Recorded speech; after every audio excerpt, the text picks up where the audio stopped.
Thank you.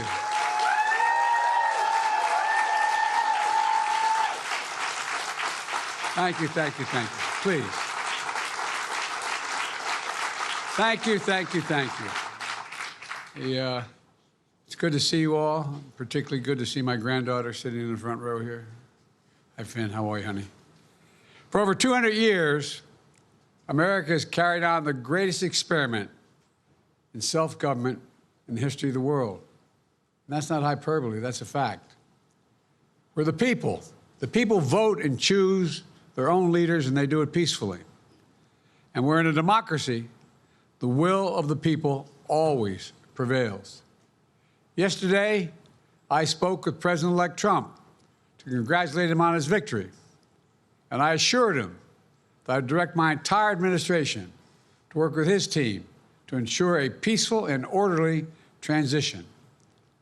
That's what the American people deserve. Yesterday, I also spoke with Vice President Harris. She's been a partner and a public servant. She ran an inspiring campaign, and everyone got to see something that I learned early on to respect so much, her character. She has a backbone like a ramrod. She has great character, true character. She gave her whole heart and effort, and she and her entire team should be proud of the campaign they ran. You know, the struggle for the soul of America, since our very founding, has always been an ongoing debate and still vital today. I know for some people, it's a time for victory, to state the obvious. For others, it's a time of loss. Campaigns are contests of competing visions. The country chooses one or the other. We accept the choice the country made. I've said many times, you can't love your country only when you win. You can't love your neighbor only when you agree. Something I hope we can do, no matter who you voted for, is see each other not as adversaries, but as fellow Americans. Bring down the temperature. I also hope we can lay to rest the question about the integrity of the American electoral system. It is honest, it is fair, and it is transparent. And it can be trusted, win or lose. I also hope we can restore the respect for all our election workers who busted their necks and took risks at the outset. We should thank them. Thank them for staffing voting sites, counting the votes, protecting the very integrity of the election. Many of them are volunteers who do it simply out of love for their country. And as they did their duty as citizens, I will do my duty as president. I'll fulfill my oath, and I will honor the Constitution. On January 20th, we'll have a peaceful transfer of power here in America. To all our incredible staff, supporters, cabinet members, all the people who've been hanging out with me for the last 4 years, God love you, as my mother would say. Thank you so much. You put so much into the past 4 years. I know it's a difficult time. You're hurting. I hear you and I see you. But don't forget all that we accomplished.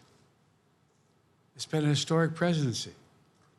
Not because I'm president, because what we've done, what you've done. A presidency for all Americans. Much of the work we've done is already being felt by the American people, but the vast majority of it will not be felt over the next 10 years. We have legislation we passed that's just only now just really kicking in. We're going to see over $1 trillion worth of infrastructure work done, changing people's lives in rural communities and communities that are in real difficulty because it takes time to get it done. And so much more it's going to take time, but it's there. The road ahead is clear, assuming we sustain it. There's so much we can get done and will get done based on the way the legislation was passed. And it's truly historic. You know, we're leaving behind the strongest economy in the world.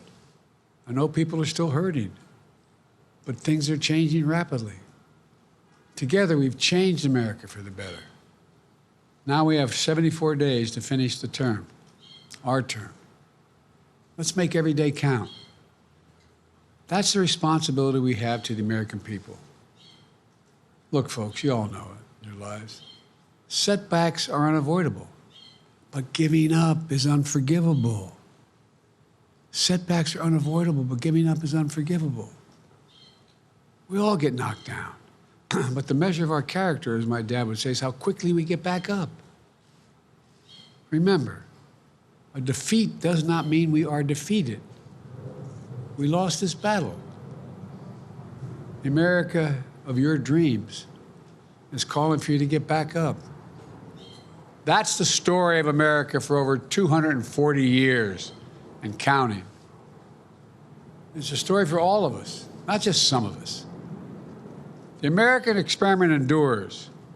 We're going to be okay, but we need to stay engaged. We need to keep going. And above all, we need to keep the faith. I'm so proud to have worked with all of you. I really mean it. I sincerely mean it. God bless you all. God bless America. And may God protect our troops. Thank you, thank you, thank you.